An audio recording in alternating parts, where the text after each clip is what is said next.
everyone. I'm here to give a quick overview of the voter profile analysis dashboard. So the voter profile analysis dashboard can be accessed through this URL that you see at the top. And this dashboard is used to analyze voter profile details for the 2020 general election statewide for Florida, which has a lot of filters available to perform granular analysis. So now let's head over to this dashboard. And as you can see, we are kind of zoomed in on the Tampa area, but let me just zoom out and show you the whole map for the state of Florida. Now let's have a look at the filters that we have available. So as you can see on the left, we have the gender. So if we would like to perform analysis of average voter percentage based on voter profiles across the state of Florida, we can do so by selecting that particular gender. Let's say if you want to analyze only for females, we can uncheck these two so that now the analysis percentages are only for females. By default, all option is going to be on. Now, the next filter here is the zip code level filter. So if we were to do a comparative analysis for a few zip codes, so let me just uncheck this and let me select 32003, 32008 and 32009. So here if you were to select just three zip codes, you can see a comparative analysis of what is the average voter percentage and the 2020 sum of voters in this tab when you hover over that zip code. Now let's say you want to select 32011 and the option is right here, it's easy to tick. But if you feel you have to scroll through way too much, there's an easier alternative, which is to click on this magnifying button and say search and then select the zip code that you want to analyze. And once that pops up here, just select it so that you can see that being included as well. Now, at any point of time, to go back to initial stage, if you feel that you have broken something on the dashboard, you can just click on the reload button. Very simple. Now let's go back to the initial state where all the zip codes are selected and explore the filters on the right hand side.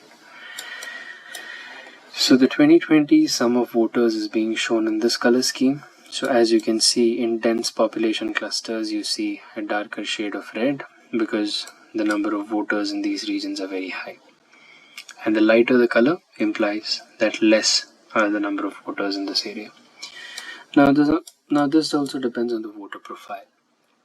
So this is the filter where we will select one particular category of voters and analyze their behavior and how it is different across different zip codes in Florida. So here we are analyzing decreasing and intermittent voters. Note that never voted must always be selected in order to get the correct percentage. Next we have the party affiliation filter. So let's say if we were to analyze voting percentage only for non-party affiliated voters, we can do so by unchecking the other filters on the page. So now we are looking only at NPA voter affiliation. By default, all is going to be on. Similarly, we also have filters for race. So if we want to analyze, say, for minorities or Asians or multiracial folks, we can do so by ensuring that only that particular filter is on. So let's say if we only want to look at the black population, so we can uncheck the all button and then check the black, not Hispanic race option. So this will show you the average voter percentage for voters of black race across the state. By default, all is going to be on. Similarly, we also have an age group checkbox. So if you wish to analyze for the voter profiles across the state for one particular age group, you can do so by selecting that particular those particular age groups here in the checkbox. So let's say if you want to look at only 40 to 44, I can just uncheck all. Note that when you uncheck everything, the map is going to disappear, so you need to go back and select the right option. So once I select 40 to 44, now the map will show me what is the average voter percentage for voter profiles of this category for this particular age group across any different area in the state of Florida as you zoom into that.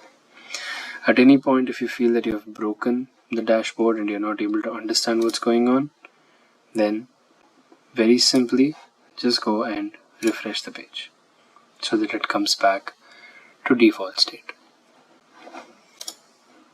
As you can see, it comes back to default state and you can select the options again. Thank you.